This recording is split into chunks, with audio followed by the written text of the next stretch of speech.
राष्ट्रवादी शरदचंद्र पवार पक्षाचे आमदार अशोक बापू पवार आपल्या बरोबर आहेत। अशोक बापूजी, तुमच्या घोडगंगा सहकारी कारखाना जो आहे त्या कारखाना आर्थिक अडचणीत आहे।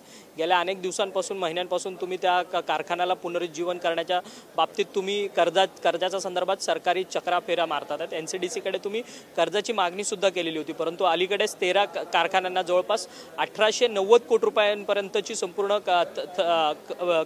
कर्ज जे आहे ते मंजूर झाले।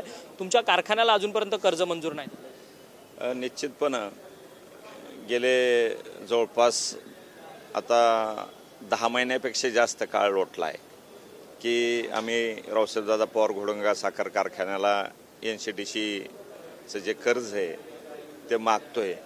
मागच्या काही काळात काही कारखान्याला दिले, 2-3 दिवसापूर्वी परत 13 नवीन कारखान्यांना कर्ज दिले। आनंद आहे, त्या कारखान्याला कर्ज दिलं म्हणून आम्हाला काही दुःख नाही, पण आमचा का वगळला हा प्रश्न आम्हाला पडतो का?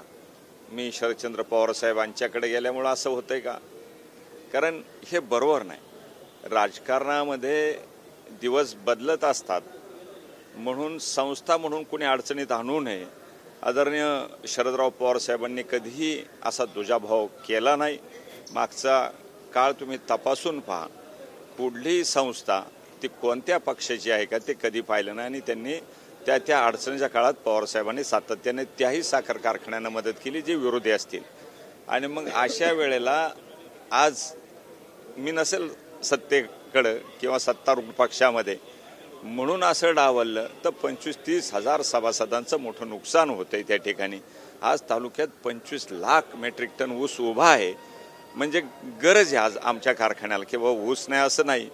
शिवाय ज्या वेळेला मी कर्ज मागत होतो सुरुवातीला 10 महिन्यापूर्वी, त्यावेळेला कारखाना NPAत नव्हता।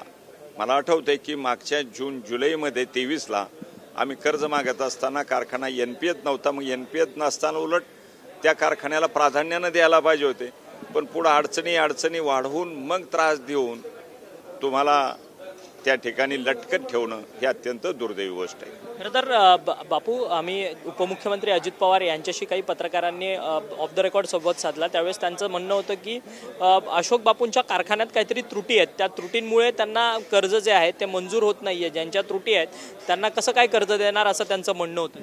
मी परवाही सांगितलं, आज पण सांगतो की त्या त्रुटीत ते कोण असतील, मंत्री महोदय असू, अधिकारी असू, मला बोलून घ्या, ते म्हणतील तिथं म्हणतील त्यावेळेला माझी येण्याची तयारी आहे। की त्रुटी म्हणजे उगाच काहीतरी नाकारायचं म्हणून त्या त्रुटी काढल्या। तुम्ही अनेक कारखान्यांना आज कर्ज दिली, त्याची सगळ्याची जर आर्थिक परिस्थिती तपासली तर त्याच्यापेक्षा माझ्या कारखान्याची परिस्थिती, ह्या आमच्या घोडगंगेची परिस्थिती अत्यंत उत्तम आणि चांगली आहे। पण केवळ राजकारणाचा बळी म्हटलं तरी वावगं ठरणार नाही। केवळ त्या कारणापायी ही फाईल अडवणं, खाली पाठवणं, परत लवकर वर न पाठवणं, अधिकारी काही असतात ना, सांगतातच ना ते की फाईल कुणी दाबून ठेवायला सांगितली, लवकर पाठवायला नाही सांगितली, हे पण कळत असतं। हे कोण आहे अधिकारी तुम्हाला बोलतात की कोण आहे? आज आपण कोणाचं नाव घेतलं तर त्याला काय घरी पाठवायचे का? सरकार 1 मिनिटात त्याला घरी पाठवेल, कशासाठी आपण त्यांची नावं घ्यायची? पण असे नेते कोण आहेत जे तुमचं कर्ज अडवतात आहेत? कारण की अधिकारी नेत्यांच्या संदर्भात सांगतात। हे जनतेला सगळं माहिती आहे साहेब, आणि उद्याच्या काळात ज्या वेळेला निवडणुका लागतील त्यावेळेला जनता निश्चितपणे यांना धडा दिल्याशिवाय राहणार नाही।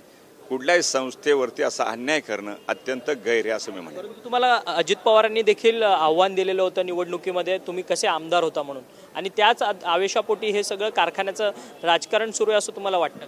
आदरणीय अजितदादा मोठे नेते आहेत, मी फार छोटा माणूस आहे। ते आव्हान त्यांनी दिलं, परंतु आव्हान देत असताना शेवटी जनता जनार्दन ही महत्त्वाची असती। ती ठरवल माझं की त्यांनी दिलेलं आव्हान खरं आहे का, खोटं आहे का, काय आहे, किंवा त्याचं काय करायचं, निर्णय काय घ्यायचा, ही जनता जनार्दनने तुम्हाला कालच्या लोकसभेमध्ये डॉक्टर अमोल कोल्हे साहेब यांना निवडून दाखवलेलं आहे।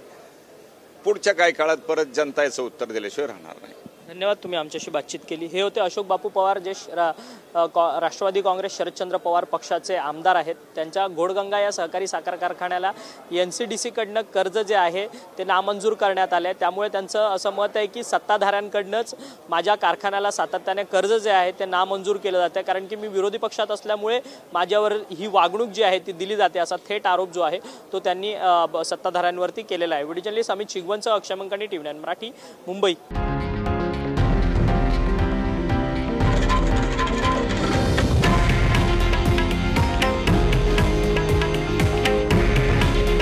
हे आहे देशातील नंबर 1 न्यूज नेटवर्क आणि आपण पाहत आहात TV9 मराठी.